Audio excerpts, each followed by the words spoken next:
Então, vamos retornar agora. Lembrando que este evento é uma realização da Terra Livre Produções, com patrocínio do Banco do Nordeste e patrocínio master do governo, da Caixa Econômica, né? E do governo do Brasil. Onde tem patrocínio do Banco do Nordeste, tem governo do Brasil. E vamos agora para a próxima mesa do nosso evento Comunicação Antirracista Nordeste em Voz Alta. E gostaria de convidar a mediadora de agora, minha amiga Pamela. Gente, eu estou amando esse negócio de ficar trocando figurinhas. É ótimo, né, Pamela? Gostei demais.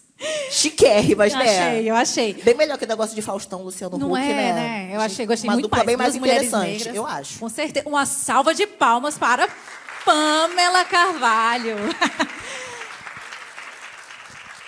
Ela que é educadora, historiadora, gestora cultural e pesquisadora ativista das relações raciais, de gênero e dos direitos das populações de favelas. Mestre em Educação pela Universidade Federal do Rio de Janeiro, coordena o eixo Arte, Cultura, Memórias e Identidades na Rede da Maré e atua em espaços de incidência nacional. Eu conheço a Maré. Gente, tem um amigo meu que mora lá, Tem que voltar Marcelo. lá, tem que voltar lá. Combinar, viu? Você voltar, você vai me visitar. Pronto, eu já ligo para você. Fazer um almoço para você. Ai, perfeito. Fique com Pamela agora. Obrigada, obrigada, obrigada. Gente, muito obrigada, Luizete. Muito obrigada a todos e todas vocês que estão me recebendo, nos recebendo com tanto carinho. Então, é com muito respeito que eu venho lá do Conjunto de Favelas da Maré, no Rio de Janeiro, e piso aqui nesse chão. Muito obrigada. A gente falou da importância da acessibilidade, então, em todos os painéis, a gente vai retomar a autodescrição. Então, eu sou uma mulher negra com mais ou menos 1,70 m de altura, tenho os cabelos crespos na altura do ombro, mais ou menos, estou vestindo um vestido metade preto e metade branco, eu uso 3 pulseiras grandes e douradas no braço esquerdo, quase que não vai, né? E um colar com um pingente de búfalo. E usa um óculos com uma armação prateada. É importante lembrar também que esse evento Comunicação Antirracista é uma realização da Terra Livre Produções, com patrocínio do Banco do Nordeste e patrocínio master da Caixa e do Governo do Brasil. Onde tem patrocínio do Banco do Nordeste, tem Governo do Brasil. E a gente começou o nosso dia com muitas emoções, né? A gente fez uma análise de conjuntura pensando políticas públicas que caminhem no sentido do antirracismo no estado do Ceará. Depois, a gente pensou com Carla Cotirene as interseções, pensando também como combater o racismo a partir dessa perspectiva dos feminismos interseccionais. E agora, a gente vai seguir aprofundando um debate super importante, que é pensar memória. Então, agora iremos começar o painel Memória que Resiste, reconstruindo presenças no Nordeste. E para esse painel, a gente vai ter 2 intelectuais maravilhosos, a quem eu vou pedir uma salva de palmas. Então, chamo aqui no palco Raquel Cariri, que é jornalista, pesquisadora indígena, integrante do povo Cariri da Chapada do Araripe. Doutorando em comunicação pela UFC, investiga relações entre humanos e não humanos na Caatinga e atua na valorização dos saberes originários do Nordeste. Por favor, mais uma vez, uma salva de palmas para Raquel.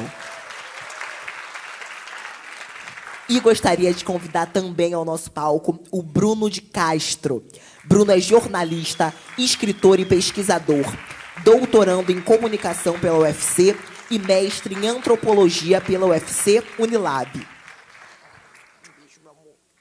O Bruno é muita coisa, gente, maravilhoso. O Bruno é criador do Ceará Criolo, pesquisa mídias negras, identidade racial no jornalismo e estratégias de comunicação antirracista.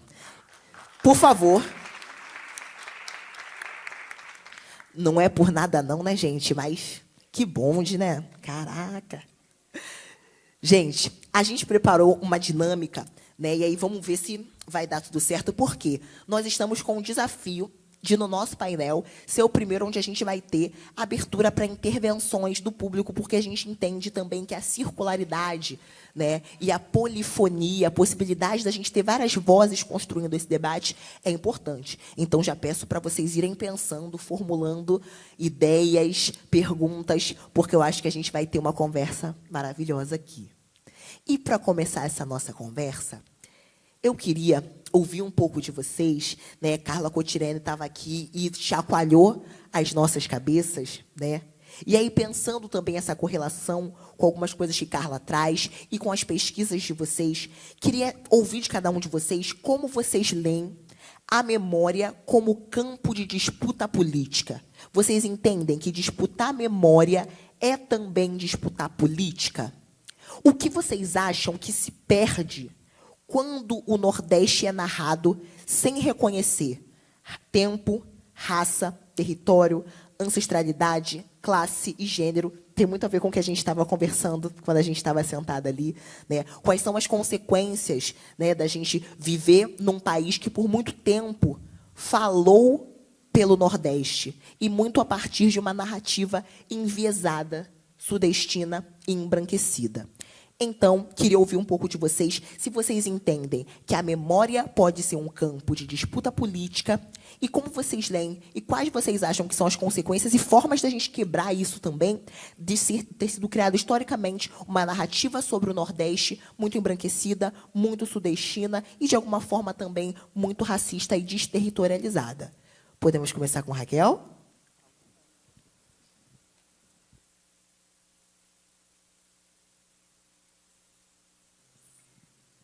Então, Cangue-Quieretu, que no idioma do meu povo, Dzubucuá, boa tarde. Então, eu saudo a todos os encantos aqui presentes, saudo a todas as protetoras e protetores das pessoas, saudo a todas as pessoas que estão aqui. Eu estou muito honrada, principalmente porque eu estou do lado de Pamela, que eu conheci lá na Maré, que é esse território profundamente indígena, preto, nordestino, né, uma nave assim, né, das nossas presenças, e do meu colega, né, de doutorado, Bruno, que é incrível, uma pessoa incrível, uma referência dentro do jornalismo preto do Ceará. Bruno, eu realmente estou muito honrada de estar aqui, viu, contigo.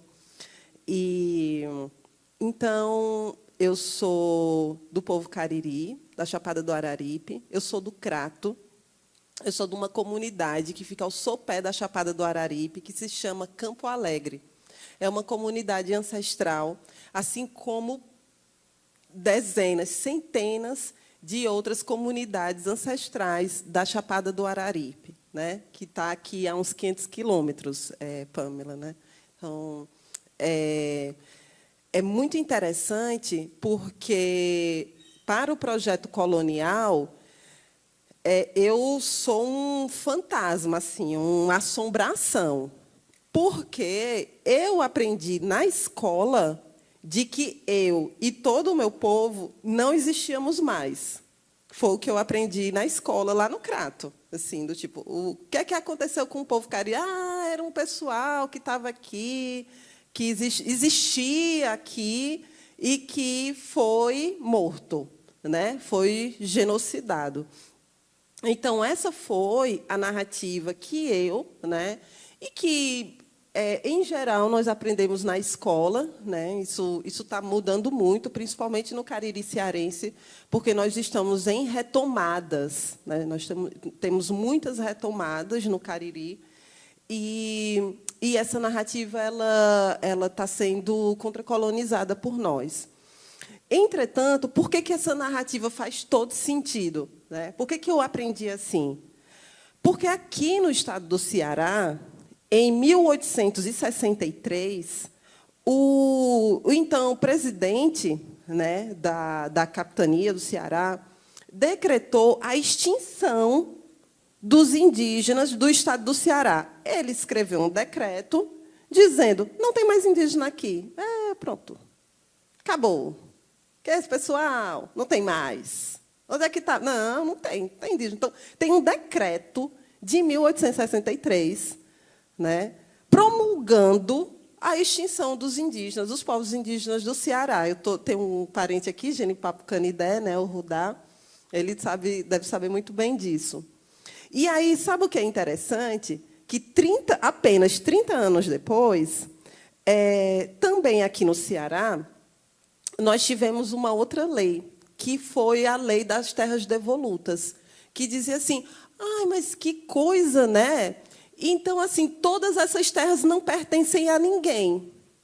Acho, então, que essas terras são nossas, é do Estado, e, logo que é nossa, nós vamos aqui repartir, né, a determinados beneficiários privados, como tem lá no texto, privados, já que são terras devolutas, não pertencem a ninguém. Isso em 1892. 30 anos depois do Estado do Ceará dizer que os povos indígenas não existiam mais.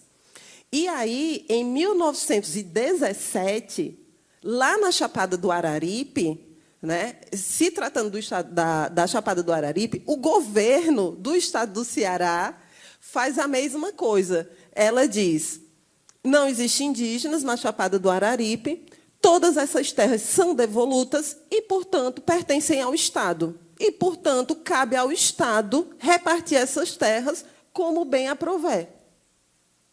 Então, quando a gente fala de memória, e aí eu não vou nem falar de Brasil, né? Vamos falar só do Estado do Ceará.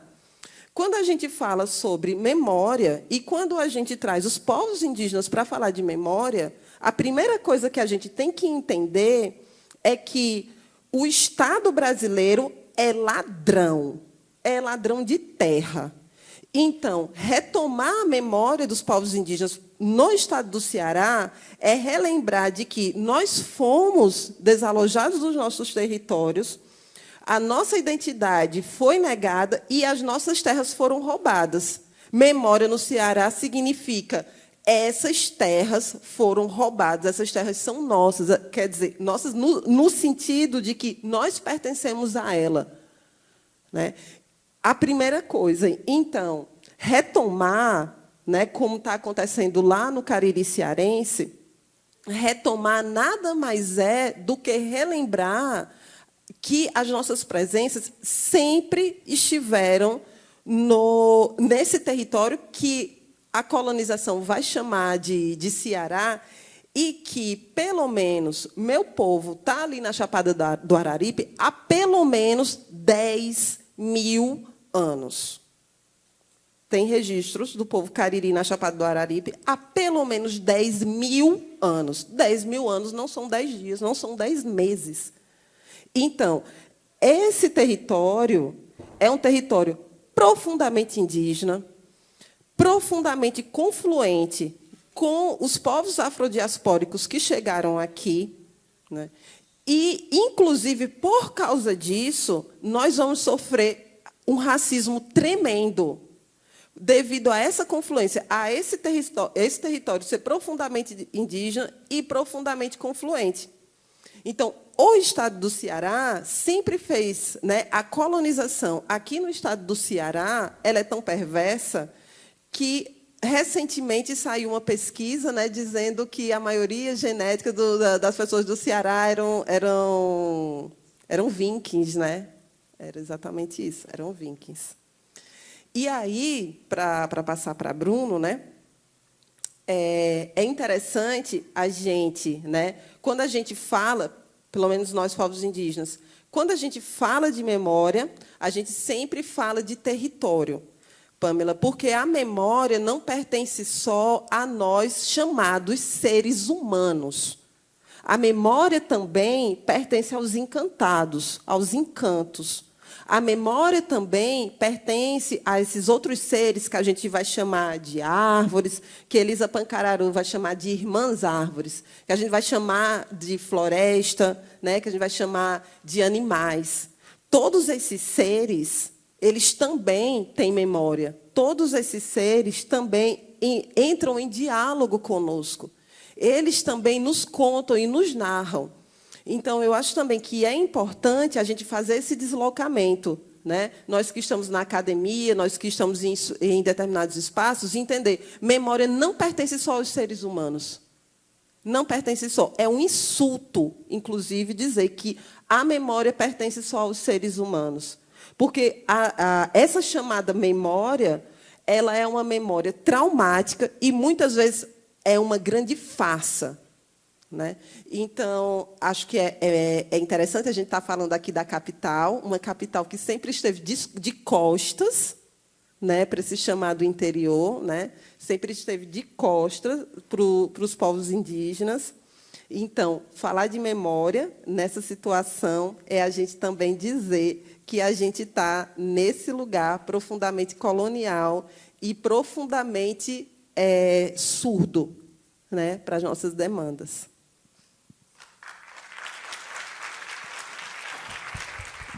Obrigada, Raquel. Bruno, por favor, nos dê sua contribuição riquíssima. Obrigado, gente. Boa tarde. Primeiro pedir licença para falar, né? A gente teve aí um primeiro momento emocionante com a imagem do professor Hilário, né? E honrando a memória dele que eu peço licença para falar sobre a minha realidade, que se aproxima muito da realidade dele também. Vou já explicar o porquê. Antes disso, eu sou um homem negro de pele marrom, estou usando tranças, estou vestindo uma saia vermelha, com um sobretudo, por assim dizer, também vermelho e amarelo, kimono, né, que chama? Um kimono, que a Pamela está me corrigindo, vermelho com amarelo também. Eu acho, Raquel, quando você fala que...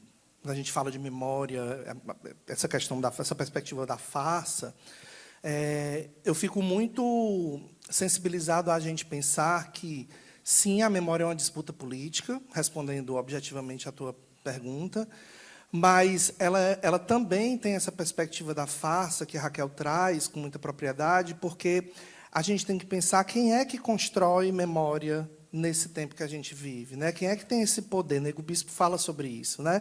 Quem nomeia tem o poder, né? E quem é que constrói a nossa memória? O jornalismo é um dos mecanismos de construção de memória. Quando a gente lê uma notícia, quando a gente assiste um telejornal, quando a gente consome algo desse universo noticioso, aquilo é uma produção de memória também. O jornalismo é uma fonte de consulta histórica, né? Para pesquisas acadêmicas, para a nossa formação enquanto indivíduo. Então, quem é que está construindo a nossa memória historicamente, né? A gente tem grandes empresas de comunicação, e assim eu vou tratá-las como empresas de comunicação, porque é o que são, de fato, né? A gente romantiza muito no universo do jornalismo de que são meios de comunicação, né? São plataformas, são empresas de comunicação e operam nessa lógica. Então, essas empresas produzem memórias muito específicas do nosso povo. É uma memória branca, né? Os livros de história foram escritos não por mulheres como Raquel ou por homens como eu, que sou um homem negro, gay e de periferia, né? Como Raquel disse, ela é um absurdo para o projeto colonial. Pessoas como eu também são um absurdo para o projeto colonial. Não era para a gente estar aqui, né? A gente não foi pensado para estar nessa disputa de narrativa. Então, quando você nos provoca a pensar que a memória é uma disputa política, ela porque a gente está o tempo todo, e Carla disse isso com muita propriedade aqui, a gente está o tempo todo nos espaços noticiosos, atendendo a uma série de estereótipos, né? O negro é o bandido, o negro é o pobre, o negro é aquele homem hipersexualizado, a mulher negra tem que estar nua, ou ela tem que ser uma empregada doméstica, né? Esse universo ele é respaldado pelo jornalismo também, ele não faz parte só do universo literário ou da arte, né? O universo que empurra a gente para esse estereótipo, ele tem um respaldo legal, porque o Estado está ali dizendo que é isso, né? A escravização afro-indígena, ela foi um projeto imoral, mas ela tinha um respaldo do Estado, né? Era a lei que estava dizendo que podia, que pessoas como Raquel podiam ser vendidas, e que pessoas como eu podiam ser comercializadas porque nós não éramos pessoas, nós éramos uma mercadoria, né? Quem dizia que isso era possível era o Estado. E essa lei que está documentada, ela é memória. Foi uma pessoa branca que disse que eu podia ser vendido. Mas o Estado ele não operou sozinho, né? Se a gente olha para a história do jornalismo, a história da comunicação, que aqui no Brasil começa em 1808, a perspectiva da comunicação e do jornalismo ela já chega aqui numa perspectiva comercial, ou seja, capitalista, atendendo a uma necessidade de venda de escravizados. Você tem anúncios vendo pessoas por tantos milhões, não sei o quê. Isso é o quê? Senão o jornalismo, o universo noticioso, a comunicação, criando uma memória sobre o povo preto, sobre o povo indígena, né? O jornalismo disse nas suas páginas que o povo negro era uma mercadoria. E assim o fez durante todo o período de escravização, né? Agora, é importante que a gente observe o seguinte, a gente só tem memória do jornalismo das empresas de jornalismo. Mas, quando a gente olha para a história do jornalismo, o que é que a gente enxerga? Que, historicamente, a gente teve inúmeras iniciativas negras, indígenas, amarelas, LGBTs, feministas, que fizeram resistência a essa construção dessa memória branca, cisgênera, heterossexual, jovem, patriarcal, e todas as características que Carla dissecou tão bem aqui no palco. E essas iniciativas de imprensa elas são historicamente invisibilizadas. A gente não aprende nas faculdades de comunicação que existiu uma imprensa negra nesse país, que existe uma imprensa indígena nesse país. É como se todas as iniciativas negras de jornalismo que a gente vivencia hoje tivessem surgido por conta do assassinato do George Floyd, lá em 2020. E não. Assim, todo o reconhecimento, a atrocidade do que foi o assassinato do George, mas a história da resistência negra pela comunicação não começa ali, né? É um marco importante, é um ponto de virada importante. A gente está num período de isolamento social, de pandemia, então a atenção para esse episódio é muito maior, mas a gente olha para 1833, foi quando a gente teve o primeiro jornal negro nesse país, né? A gente olha para iniciativas amarelas que surgiram ali dos povos asiáticos orientais, ali na década de 30, 40, também fizeram resistência a esse tipo de narrativa. Quando a gente olha para as iniciativas indígenas, que me corrija se eu estiver errado, Raquelzinha, por favor, mas do que eu tenho notícia, ali na década de 70, 80, tardiamente, inclusive, também vem fazendo resistência a essa narrativa. Então, a existência de mídias negras no Brasil, desde 1833, a existência dessas outras mídias provam que existe uma outra memória, um outro tipo de memória sendo produzido, e que esse outro tipo de memória é fruto de uma narrativa que está em disputa política, sim, dentro das redações, mas, sobretudo, fora delas, né? Porque, quando a gente olha para as redações de jornal hoje em dia, e a gente tem pesquisas que indicam isso, a gente tem uma maioria, hoje, então, você imagine como eram séculos atrás, né? Hoje, a maioria dos jornalistas, a gente tem 80% dos jornalistas em atividade são jornalistas que se declaram brancos no Brasil. Negros são 19%, quase 20%. Indígenas praticamente não existem, amarelos praticamente não existem nesse universo, porque é um universo dominado, controlado por pessoas brancas. E aí, quem é que escreve o jornal? São essas pessoas que estão dentro da redação. Então, se eu tenho pessoas brancas construindo narrativas, é óbvio que essa narrativa não vai ser uma narrativa diversa. Ela não vai contemplar o olhar da Raquel, porque a Raquel não está lá.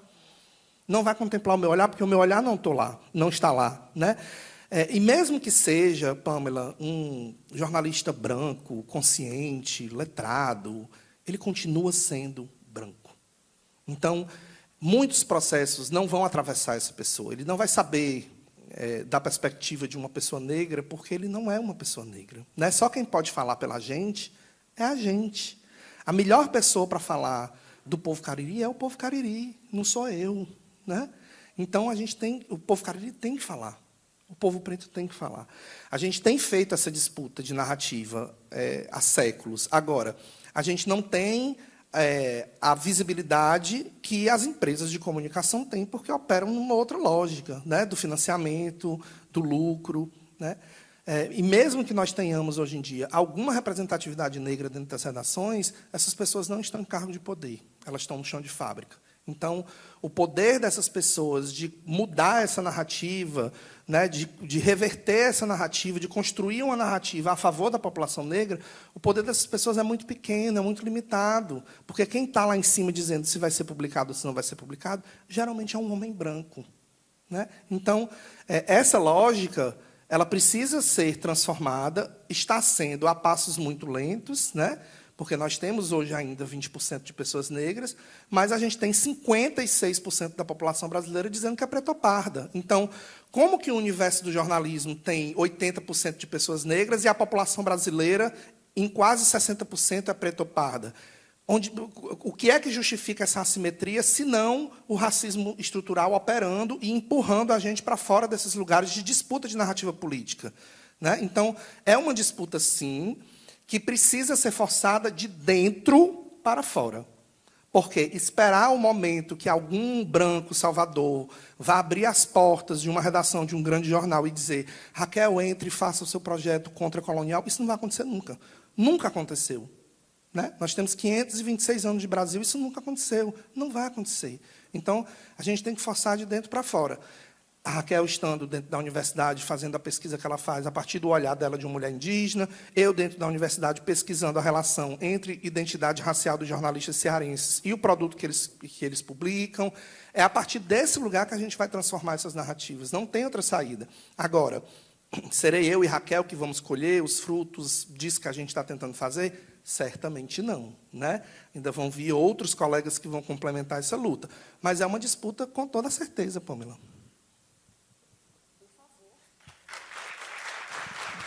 Palmas para quem está nas trincheiras fazendo essa disputa, né?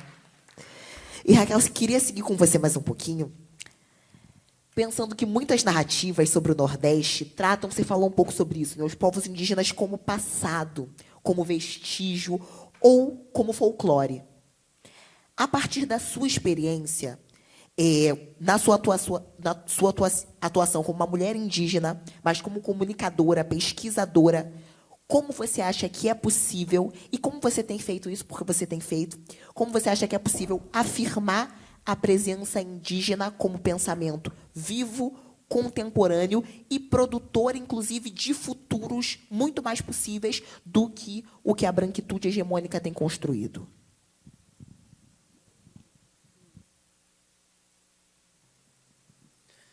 É muito...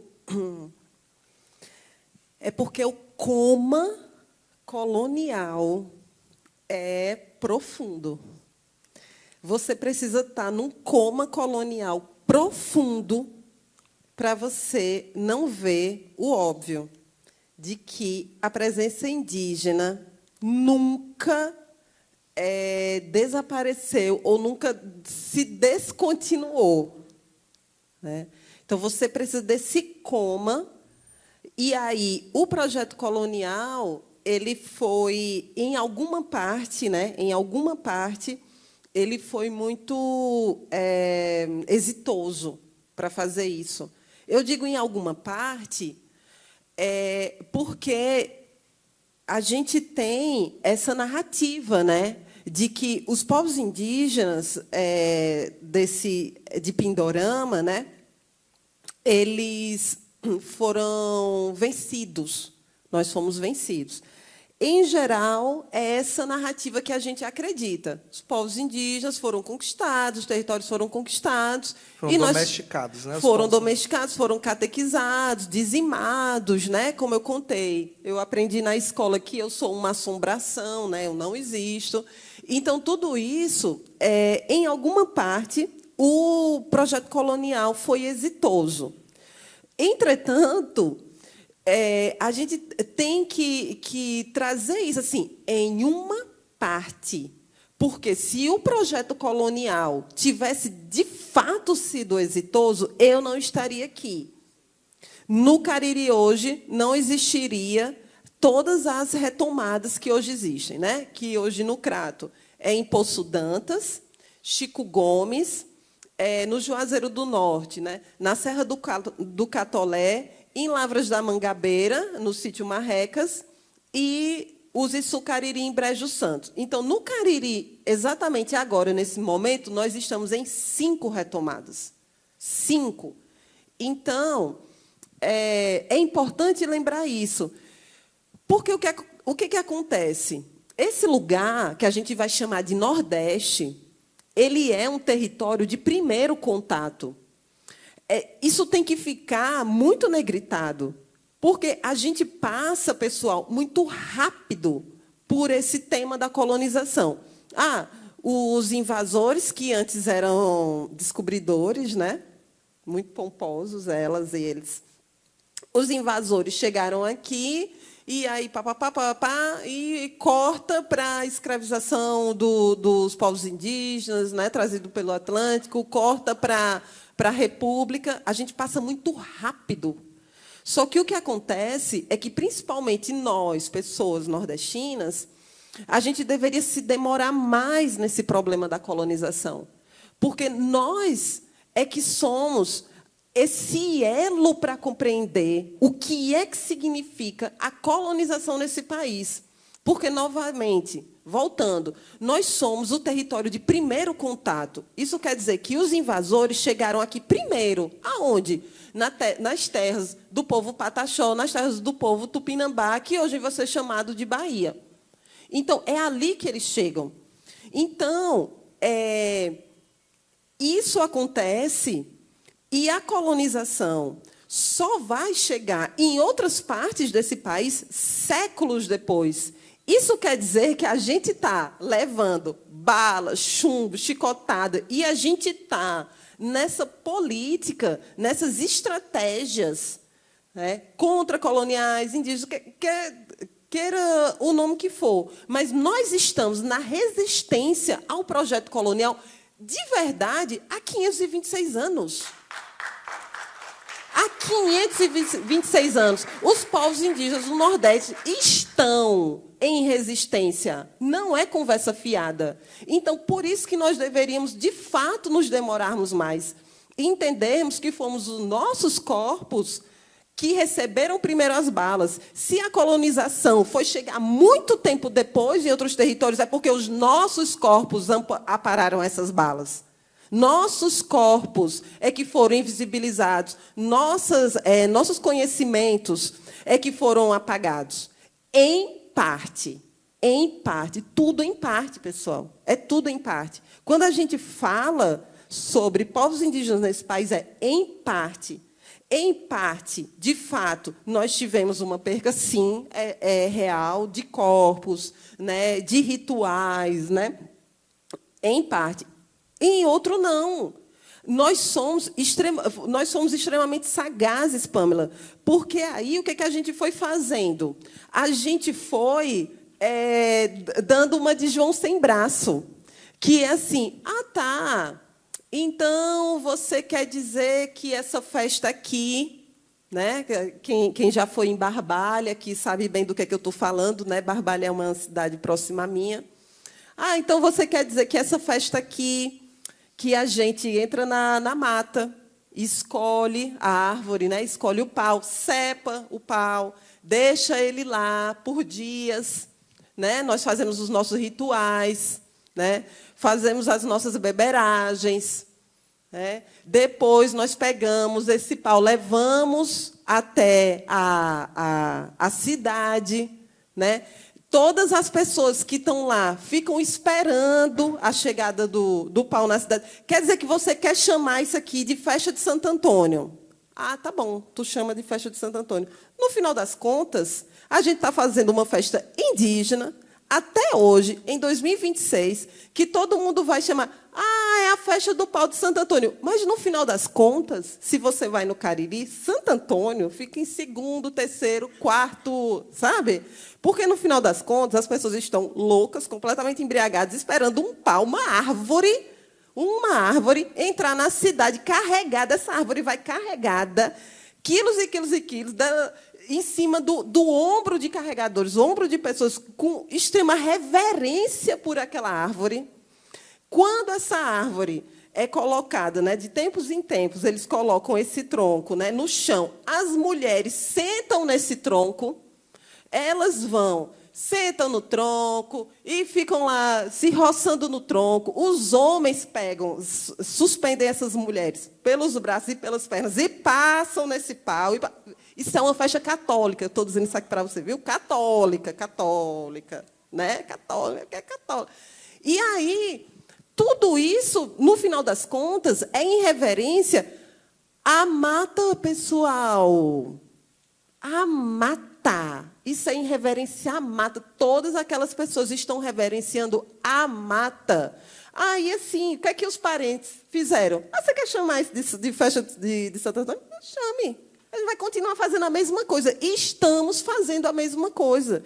Isso é de uma sagacidade inacreditável. Então, e aí eu só posso falar do Cariri, né? Eu não conheço aqui o contexto de Fortaleza.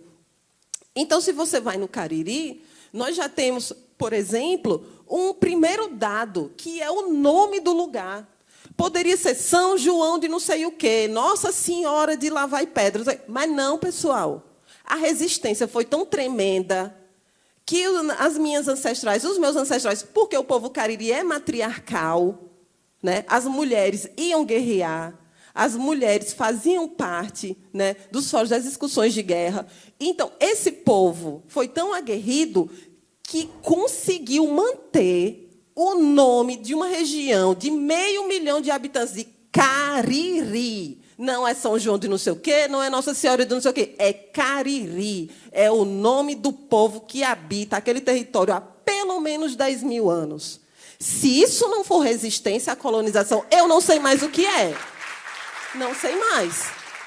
Então, a gente já tem esse primeiro dado, que aqui no estado do Ceará a gente não reconhece isso. A gente não reconhece a resistência dos povos indígenas desse território. E aí, a gente olha para o que a gente vai chamar de cultura de tradição no Cariri, a gente vai encontrar o quê? Cultura preta, cultura indígena. É isso que a gente vai fazer. Aqui, algumas pessoas devem conhecer a banda Cabaçal dos Irmãos Aniceto. Aquilo ali é cultura indígena. Aquilo ali, simplesmente, é uma tradição milenar dos povos indígenas daquele território sendo repassada há pelo menos 200 anos. Qual é a outra banda que tu conhece que tem 200 anos? Eu conheço os Irmãos Aniceto. 200 anos. Então, tudo isso. Então, tu vai no Cariri, é isso que tu encontra. Por quê? Porque as pessoas, em 1920, um prefeito do Crato disse, não pode banda cabaçal aqui. Aí as pessoas foram, tá bom, não pode banda cabaçal, tá certo. Aí vai para lá, vai para cá. Aí inventa uma louvação aqui, inventa uma brincadeira aqui. E assim vai. Então, tudo isso que a gente vai chamar de tradição, de brincadeira, no final das contas, é um truque. É um truque que está acontecendo na frente dos colonizadores, dos invasores, e porque está levando o nome de outra coisa, eles não percebem que é uma continuidade da ancestralidade indígena daquele território, assim como também das ancestralidades pretas daquele território. Né? Então, o caso é, a gente, novamente, a gente precisa estar muito em coma para não ver isso. Em coma profundo, para não ver o que está na nossa cara, para não ver que essas mulheres que a gente chama de mezinheira, benzedeira, rezadeira, todas são pajés. São pajés. É assim, é uma cegueira inacreditável. E a gente está falando de um estado que é coberto por 100% de caatinga.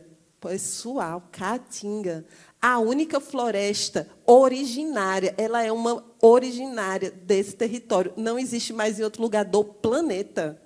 Ou seja, tudo o que acontece nesse território, todas as trocas entre humanos, não humanos, e aí eu estou colocando encantados, plantas, bichos, clima, só acontece aqui. Porque só tem caatinga aqui.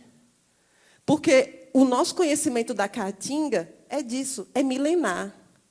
E a gente, novamente, não enxerga a raridade, a preciosidade que a gente está. Assim, é de uma beleza inacreditável. E aí, novamente, o projeto colonial ele é vencedor em alguma medida, em outra, em parte. É tudo assim, em parte. E se tivesse sido completamente vencedor, eu não estava aqui hoje desobedecendo. Que horas são? Essa hora da tarde. Eu não estava aqui desobedecendo o projeto colonial. Às 6h30 da tarde. Obrigada, obrigada, obrigada, Raquel. Que aula, que aula. Nossa. Caramba, Bruno. Mas vamos para uma segunda aula, que eu tenho uma pergunta aqui que eu sei que você tem muito a contribuir. Bora lá. Bruno, o Ceará muitas vezes foi apresentado pela narrativa da Terra da Luz, né? Como se a abolição tivesse resolvido a questão racial. Que efeitos você acha que essa narrativa produziu sobre a visibilidade da população negra cearense e sobre a forma como a imprensa reconhece ou não reconhece os sujeitos negros como protagonistas da história? Você acha que essa Terra da Luz, na verdade, apagou a luz que deveria ser lançada sobre os protagonismos das populações negras no estado do Ceará? Pamela, eu vou te responder como jornalista e como antropólogo também, tá? A gente tem uma narrativa aqui no Ceará muito perversa de que esse pioneirismo abolicionista ele se deu porque nós tínhamos uma população escravizada de negros muito irrisória, né? Uma das justificativas, né, é essa. E aí isso cria no imaginário, na memória do nosso povo, isso faz com que essa narrativa se perpetue de uma maneira muito, muito cruel, para nos invisibilizar mesmo, né? A gente cresce aqui no Ceará ouvindo que o Ceará não tem negros, né? A gente é qualquer coisa menos negro. A gente é moreno, a gente é cor de jambo, a gente é cor de amendoim, a gente é qualquer coisa, né? Cor de chocolate, menos negro. Porque quando a gente se afirma negro nesse território, o olhar que se constrói é o olhar do projeto colonial mesmo, de que não é legal a gente se colocar nesse lugar, né? E essa narrativa, essa perspectiva, ela é reproduzida em casa, né, pela família, pelos nossos pais. A gente não conversa sobre raça dentro de casa, de uma maneira geral, né? Quando a gente vai para a escola, que a gente abre o livro de história, é como se a história dos povos negros africanos que foram, né, sequestrados para cá tivesse iniciado ali, com a chegada do branco europeu, Salvador, né? Como se séculos antes a gente não tivesse reinos e povos vivendo naquele território. Então, a gente tem acesso a uma metade da nossa história, né? A outra metade nos é negada, né?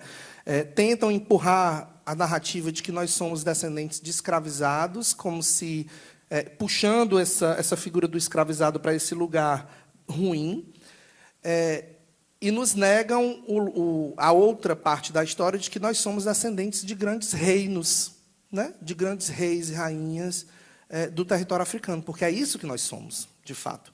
E essa narrativa ela está em disputa política. Essa é uma disputa política.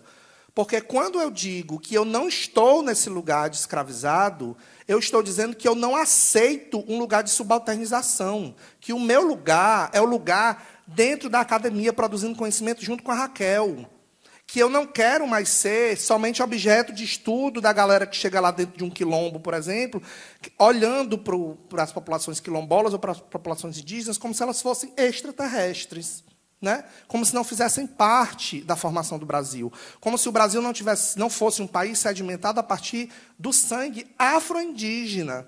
Porque se a gente tira a perspectiva afro-indígena da nossa história, a gente não tem história. Essa é que é a verdade. E eu não estou falando do Brasil de agora, eu estou falando do Brasil lá de trás, né?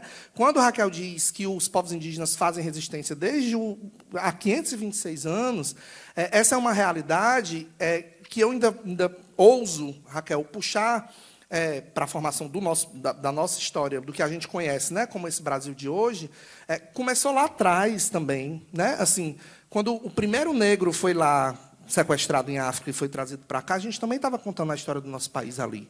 né? Então, é transatlântico mesmo, né? E a gente precisa ter essa perspectiva, porque quando a gente vai, Pâmela, para essa construção de o que é o Ceará, o que é o cearense, a gente tem esse ideal de que uma pesquisa genética vai dizer que eu sou viking, né?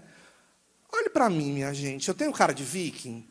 Não tem a condição, né? Então, a gente tem hoje, neste momento, o racismo científico ainda operando para dizer que a minha origem não é a origem do povo indígena. Na verdade, eu sou, o meu descendente, ele está ali no norte da Europa, né?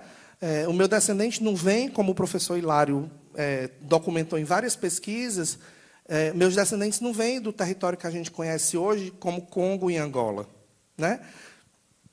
E aí, quando eu trago essa memória de Hilário, por isso que eu citei ele no começo da minha fala, Hilário, pouca gente sabe, Hilário foi uma pessoa que contribuiu para esse debate sobre a narrativa do negro cearense, também na comunicação. Hilário não era jornalista, todos sabem, Hilário era historiador, cientista social, mas, na década de 90, ali, 92, 93, em decorrência do GRUCON, que era o Grupo de Consciência Negra, do qual ele foi fundador, fez parte durante muitos anos, Hilário, junto com o professor Alex Hatz, Joelma Gentil e outros grandes nomes aqui do movimento negro cearense, tinha um jornal chamado Malemba.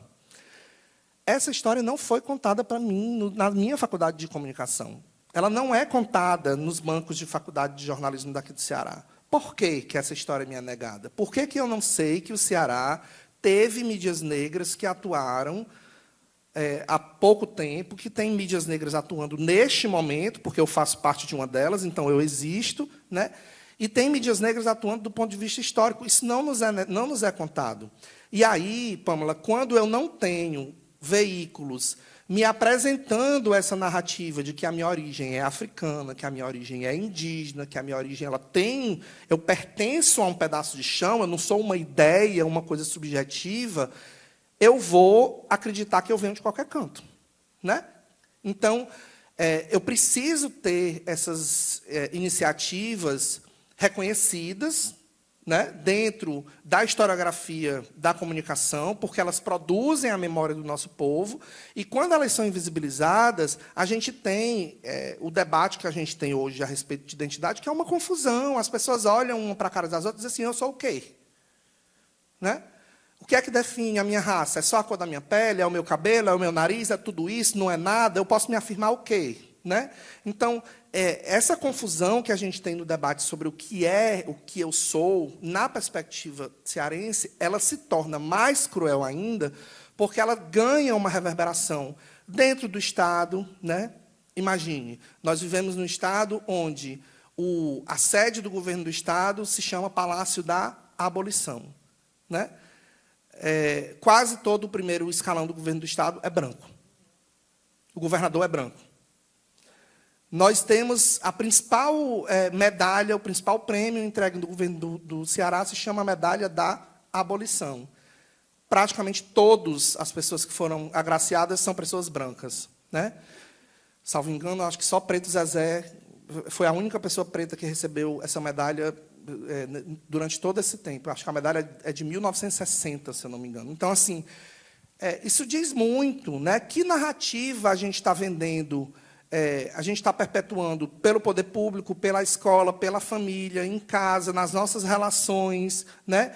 Tudo isso faz com que a gente não se reconheça, que a gente esteja numa disputa. O simples fato ou melhor, o complexo fato de a gente ter Raquel e todos esses povos que ela citou se colocando numa perspectiva de retomada, isso já é uma disputa de memória política.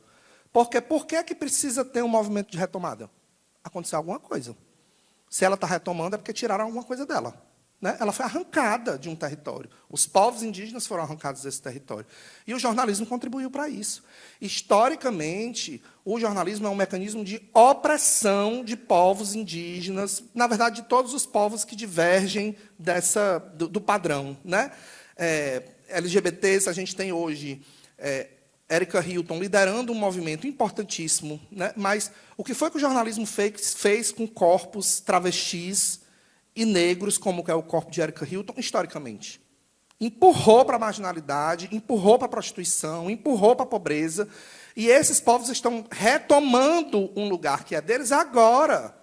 Estão produzindo intelectualidade, estão ocupando espaço. A gente vai ter aqui, amanhã, nesse palco, uma travesti preta, falando do lugar dela.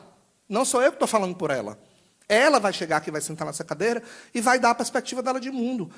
E, historicamente, o jornalismo silenciou essas pessoas.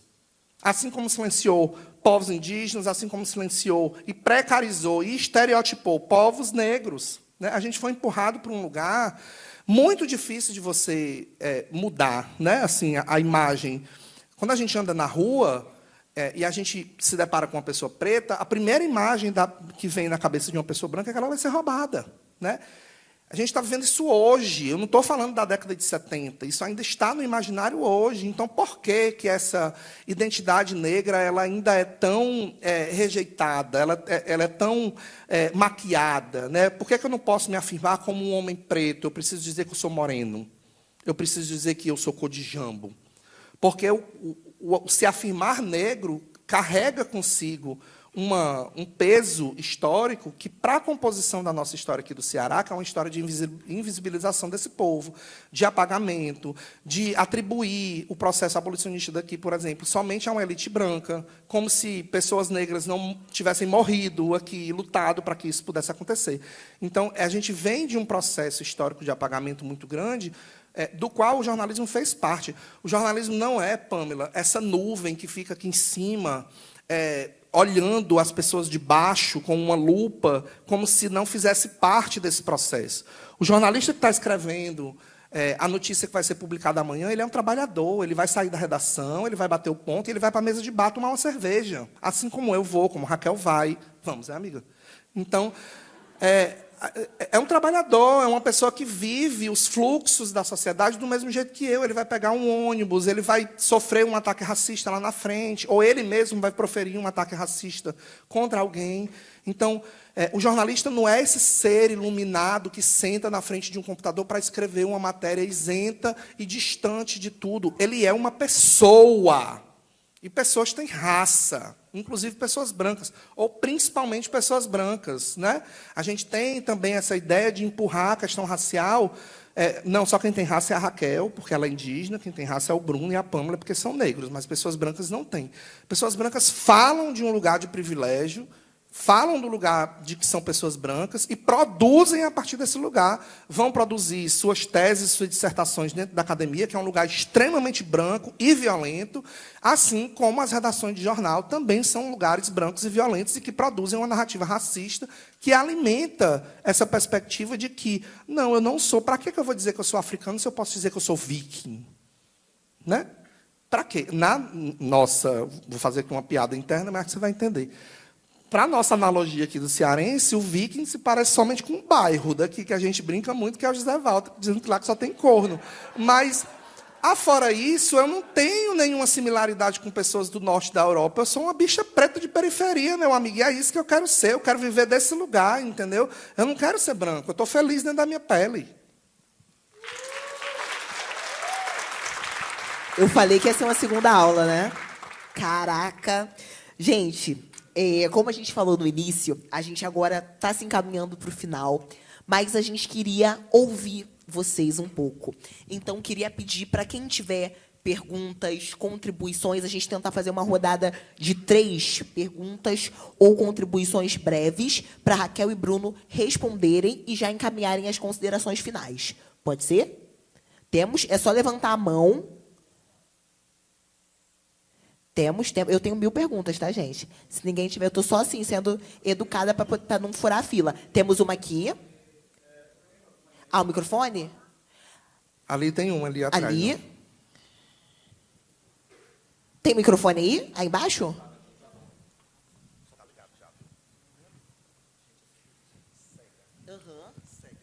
Gente, a gente não está vendo vocês direito, tá? Tem uma luz aqui dentro da nossa cara. Então, por isso que a gente está... Mas a gente está lindo. A transmissão está maravilhosa, eu estava bem vendo. Temos uma aqui. Temos mais perguntas, mas pode ser também breves contribuições, afetações, coisas dentro desse material riquíssimo que Raquel e Bruno compartilharam com a gente, que mexeram com vocês, que afetou vocês. Temos uma aqui. Mais alguma? Mais alguma? Não? Então podemos fazer essa, e aí Raquel e Bruno respondem e já encaminham para as considerações finais. Por favor. E aí, só por favor, se quiser e puder levantar, porque a gente está com a transmissão, e falar seu nome também. Boa noite. Sou Paulo Henrique. Eu sou doutorando em Antropologia Social na Universidade de Brasília. Fiz Antropologia na Unilab, né? Sou de Fortaleza. E eu escrevi um pedacinho aqui enquanto vocês falavam e estava rememorando também um pouco da mesa da Carla Cotirene, né? E aí eu escrevi como, de acordo com as pesquisas recentes do antropólogo indígena Philippe Touchard, né, que tem, né, questionado as narrativas, né, de um futuro indígena, sem indígenas, né, nos textos da Manuela Carneiro da Cunha,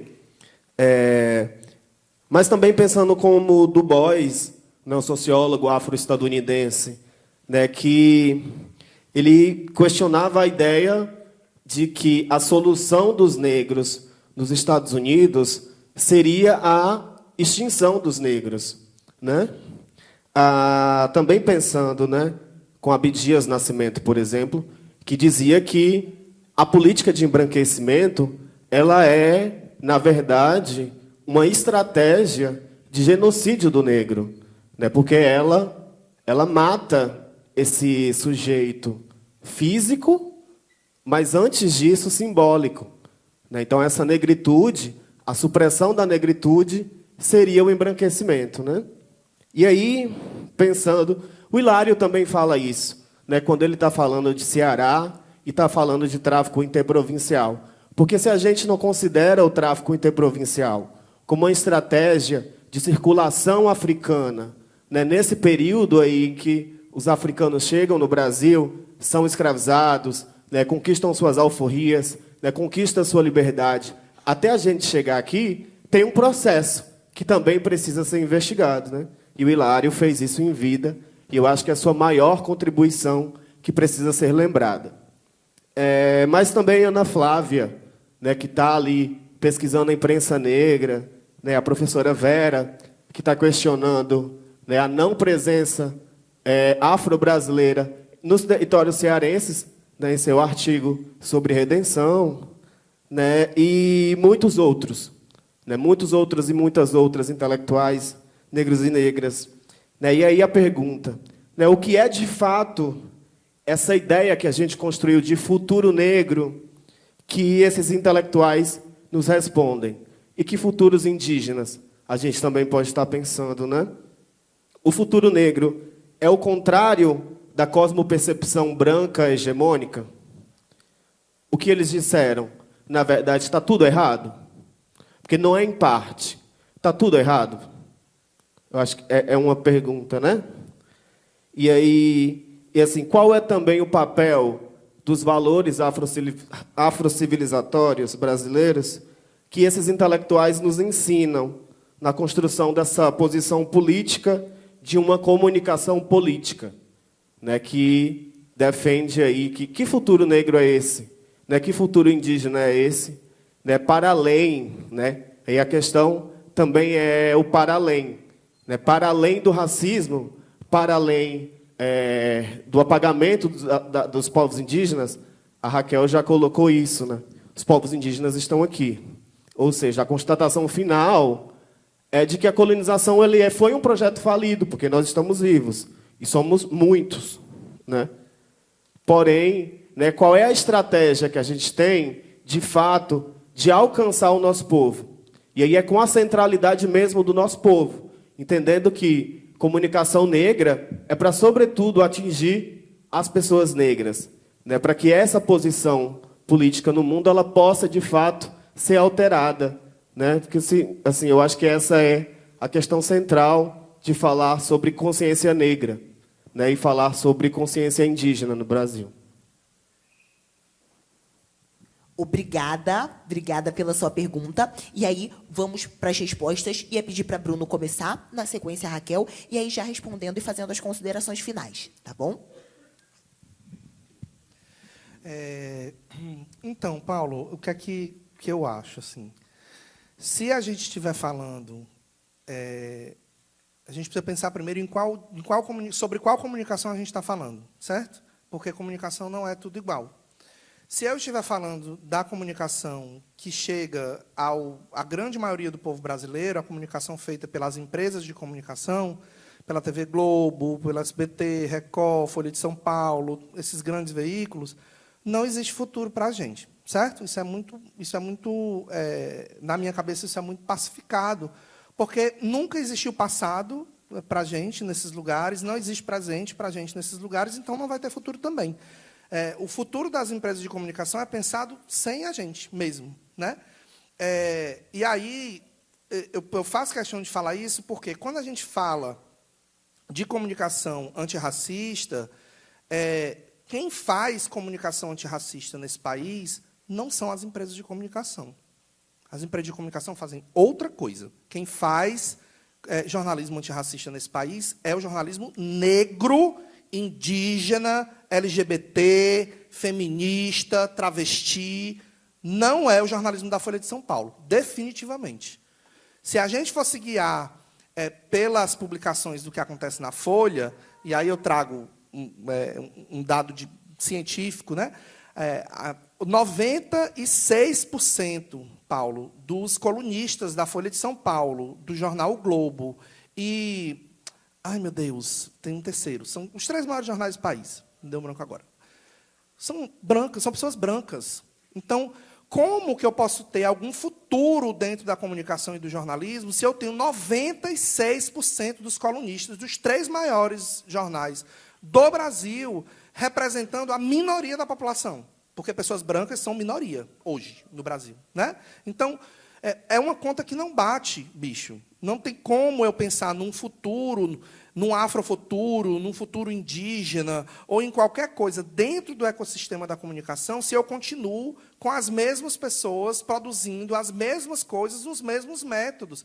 Se eu quero um resultado diferente, eu tenho que ter um processo diferente. Eu não posso fazer a mesma coisa, eu não posso ter goiaba, goiaba, goiaba, goiaba e querer um suco de maracujá. Eu não vou ter. Né? Então, a gente precisa compreender que historicamente, quem faz essa comunicação, quem oferece essa disputa de narrativa política, não são as empresas de comunicação, definitivamente. O discurso de todas, com algumas variações, é o mesmo. Quem faz essa disputa de narrativa, quem tenta construir alguma coisa, é o jornalismo negro do Ceará Crioulo, é o jornalismo negro do blog do Negro Nicolau, que está lá no Cariri, que é um professor e que ousa ocupar o espaço de comunicação para fazer uma série de denúncias, e que sofre, é de Nova Olinda, né? E que sofre uma série de consequências e perseguições por fazer isso. São essas iniciativas que, fazendo aqui uma analogia à perspectiva de Angela Davis, que ela fala em fagulhas criativas, né? De você ter ali uma brechinha, você vai lá e ocupa esse lugar, infiltra por dentro e derruba. Né? Então, se não for desse jeito, a gente não vai ter. Porque é uma outra lógica, né? O jornalismo negro ele opera numa outra perspectiva de produção. É a perspectiva do protagonismo de pessoas negras, o entendimento da coletividade, da circularidade, de tudo mais que você conhece mais do que eu, dentro dessa analogia dos saberes. Então, não tem como a gente ter um futuro negro, indígena, partindo da perspectiva das empresas de comunicação como nós temos hoje. É por isso que eu defendo a regulação dos meios de comunicação e da internet. Eu acho que é fundamental, é um debate que está atrasado, que, inclusive... o governo atual está perdendo o bonde de fazer novamente, porque já deveria ter feito isso anos atrás e não teve coragem, não está tendo coragem de fazer isso de novo, e aí a gente vê essa onda de fake news circulando em rede social, emburrecendo as pessoas, tornando as pessoas cada vez mais imbecis, e certas de que são imbecis, e felizes de que são imbecis, dentro da sua imbecilidade, né? E a gente afundando o país, inclusive do ponto de vista do debate racial. Né? A gente está com uma política de cotas renovada e a gente ainda está discutindo a superficialidade das cotas, bicho. Eu não estou interessado em discutir se é para ter ou não é para ter cota. É para ter. Eu sou fruto de política de cota, Só acessei o mestrado e o doutorado porque acessei por cota. Sou orgulhoso de ser um cotista, de ser formado numa universidade fruto do movimento negro. E a galera ainda está discutindo, será que tem que ter? Tem que ter, bicho. Eu tenho que ter um espaço para o meu povo lá dentro, eu tenho que estar lá dentro. Porque se eu for esperar que pessoas brancas se conscientizem e compreendam que o racismo aniquila e corrói a gente por dentro, a gente não vai ter esse futuro, não é nem só para pessoas brancas, é para ninguém. Né? Porque, na minha percepção, o futuro da branquitude é a própria aniquilação. Ela vai se acabar. Né? Ela é finita. A branquitude, para mim, ela é finita. Ela não é infinita. Então, eu acho que a gente tem que, nós, enquanto indivíduos, a gente tem que chegar junto e fortalecer essas iniciativas de jornalismo negro, de jornalismo LGBT, de jornalismo indígena, porque, historicamente, são iniciativas que duram muito pouco. Geralmente, jornais negros duraram, aí na nossa história, de 3 a 5 anos, porque não tem grana, porque não tem gente que chegue junto. Atualmente, continua desse jeito. A gente tem jornais e iniciativas negras fechando, porque a galera não tem como pagar as contas, bicho. E aí o fato de a gente defender um mundo com mais equidade para pessoas brancas e negras não significa dizer que eu vou virar um samaritano e vou morar no meio da rua e fazer voto de pobreza, não. Eu tenho que sobreviver. Né? Eu sou uma bicha de periferia que vem de uma família fodida, que está começando a gozar de algum conforto agora, porque eu entrei no circuito também e estou começando a pagar as contas de casa. Até então não era desse jeito. Então, por que o futuro do meu povo tem que ser sempre a pobreza e a miséria? Por que eu não posso pensar num futuro onde eu posso gozar também de ver o meu pai, com 70 anos de idade, descansando enquanto eu estou vivendo os sonhos que eu quis viver para mim? Por que eu tenho que estar nessa lógica? Entendeu? Então, e essa lógica é a lógica que é reproduzida pelas empresas de comunicação. Se a gente não chegar junto e fortalecer essas iniciativas independentes, como o Ceará Crioulo, o Blog do Nicolau e tantas outras que tem por aí, né, Mundo Negro, Alma Preta, essa galera vai acabar e a gente vai ter acesso só a um tipo de narrativa que não nos contemplou nunca, não nos contempla hoje, não nos contemplará no futuro. Obrigado, meu povo. Obrigada, Bruno. Agora, por favor, você pode comentar brevemente, Raquel, e já fazer suas considerações finais? Paulo, né?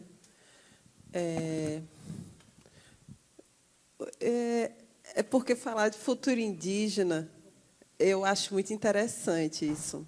Porque, no final das contas, se você for olhar, a gente está falando meio que a mesma coisa há muito tempo. A gente está dizendo assim, se a gente não salvaguarda os nossos territórios, a coisa vai pegar para todo mundo. Porque a gente sabe que o resto de floresta, né, que existe é cuidada por povos indígenas, né? A gente sabe muito bem disso, né? A gente vê por cima, né? Tirando o fato, por exemplo, dos territórios onde tem florestas nacionais, como a gente tem no Cariri, né? Como a gente tem na região do Araripe, a gente tem uma floresta nacional, que é a primeira floresta nacional do Brasil, né? É de 1946, a Flona Araripe. Então, tirando esses territórios, né, que são protegidos por lei, os outros territórios, onde tem floresta, onde tem rios protegidos, né, vão ser em territórios quilombolas, vão ser em territórios indígenas, vão ser em territórios tradicionais. Então, quando a gente fala assim, demarcação de terra, quando a gente fala em proteção dos territórios, da salvaguarda, também é importante dizer que a gente não está falando que esse futuro que a gente quer, que é tipo assim, é o mesmo futuro. Claro que a gente luta por políticas públicas de educação, de saúde, né, de segurança, enfim, né, uma série de políticas públicas. Entretanto, a gente entende que o território é essa grande luta, porque o território não é só para os humanos. O território é principalmente sagrado. Sem floresta, não tem lar para os espíritos. É disso que a gente está falando também.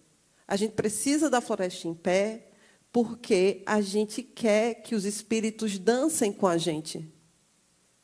Então, salvaguardar o território é salvaguardar a casa dos espíritos, é salvaguardar a casa dos rios, dos bichos, sabe? De todos os seres. A gente fica num papo também, assim, humanos, humanos, humanos, humanos, e a gente esquece que tem toda uma coletividade de seres, que quando nós dizemos demarcação de território, demarcação já, a gente está falando sobre isso. Então, esse futuro indígena é o futuro ancestral, é o futuro que a gente quer. A gente quer a nossa floresta de pé, a gente quer os nossos rios limpos, a gente quer que os nossos encantados dancem, a gente quer direito a fazer os nossos rituais em paz, sem ninguém dizendo que a gente é demoníaco, que isso é coisa do demônio, né? A gente quer tudo isso. Então,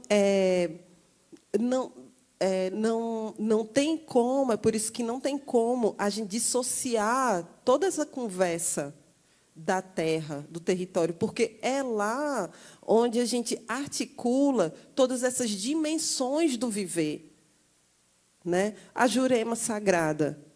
Como é que a gente vai fazer sem a Jurema? A Jurema é nossa grande mãe, nossa grande professora. Ela sempre esteve conosco, nos orientando, nos protegendo. Sem o território para salvaguardar a Jurema, a gente não salvaguarda todo o encanto da Jurema. Como é que a gente vai fazer sem os encantos? Se a gente não protege os encantos, a gente é capturado pelo capitalismo. E tudo o que o capitalismo faz é devorar os encantos e vomitar um bando de mercadoria, de coisas sem sentido, que não leva ninguém a nada. A nada. Então, território é espaço sagrado. Quando a gente fala de futuro ancestral, a gente está falando disso, assim, né? Não é uma grande crise, assim. A crise é a crise do projeto colonial, mas é sobre isso, assim. E então, como Pamela pediu, né? Então eu agradeço, né? Inatequié, agradeço a todas as pessoas que estão aqui, né? Eu tenho os meus 2 sobrinhos estão aqui, Mateus e Gabriel, né? Esté também está aqui, né? Da minha família. Eu fico muito agraciada, né? Que eles estão aqui me vendo. Me sinto muito honrada, como eu disse, né? Me sinto muito honrada de estar aqui com o Bruno. E eu convido todas as pessoas a conhecerem a Articulação Brasileira de Indígenas Jornalistas, a Abrinjó. A gente está no Instagram, né? Abrinjó, Articulação Brasileira de Indígenas Jornalistas. Nós hoje somos mais de 70 membros na Abrinjó e somos mais de 50 povos, né? De norte a sul do país. Nós nos dividimos por biomas, né? Nós não nos dividimos por regiões, né? Porque essa divisão é do projeto colonial. Então, como nós pertencemos às nossas florestas, nós nos dividimos por biomas, né? Nós nos autoidentificamos por biomas. Então, eu convido a todas as pessoas a conhecerem, né, a articulação e também conhecer a PIB, né, a Articulação dos Povos Indígenas do Brasil, conhecer a APOIME, né, conhecer e tentar entender, né, e saber assim, quem são as associações, as articulações, quem são os povos que estão aqui perto de mim. Porque que tem, viu, gente? Assim, ó, tá assim, a gente está em todo canto, né? Então, novamente, né, muito obrigada, boa tarde, que a gente siga com saúde, com muita paz para as nossas casas. Valeu. Muitíssimo obrigada, Raquel, Bruno. E a gente segue construindo saberes e não deixando que os apagamentos continuem no dia de hoje. Muito, muito, muito obrigada. Vamos fazer uma foto? Ajeitar. Nessa luz que não deixa a gente enxergar, mas pelo menos, né, lança um brilho na gente. Aqui?